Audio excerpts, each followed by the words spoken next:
The greatest Jewish month of the modern era, undoubtedly, is this month of Iyar. 2 incredible days. One would have been totally remarkable, yet 2. The 5th of Iyar, the return to a sovereign state of Israel for the first time in 2,000 years, as we know, in 1948. And this coming week, the 28th of Iyar, the return to Yerushalayim, a united city of Yerushalayim. And for me, I think more than anything, what the month of Iyar in the modern era and a state of Israel and return to Jerusalem has done for the Jewish people, for our psyche, is a sense of self-worth, a sense of pride, a sense in belief in ourselves, a sense of vindication. After so much suffering for the Jewish people, so much downtroddenness, look what has become in the modern era of Jewish history and Jewish destiny. I can't tell you how many people I keep meeting in the streets of Yerushalayim and in Israel who tell me, Rabbi, I made Aliyah, or my family made Aliyah. My parents or my grandparents made Aliyah in the wake of 1967. Somehow after the Six-Day War, after those 6 remarkable days in June, something changed in world history and in Jewish history. The author Michael Oren, 6 Days of War, Yossi Klein Halevi, other famous authors and so many others say we made Aliyah because of these dates.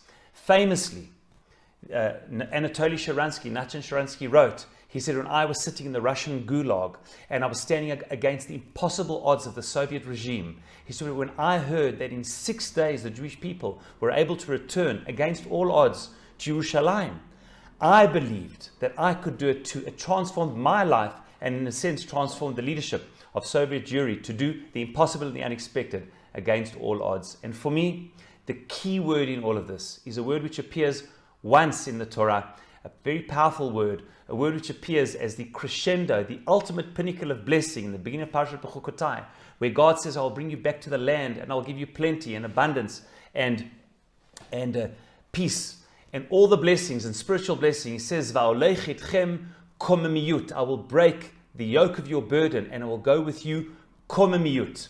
And Rashi says, what is komemiyut? Komas kufa, an uprightness, a sense of freedom, says the Targum, a belief in ourselves. In fact, and the Netziv says, the great Netziv of Volozhin says that it's the opposite of the yoke of the ox. An ox is always down, the yoke is downtrodden, and one's able to lift oneself up out of the depths of despair.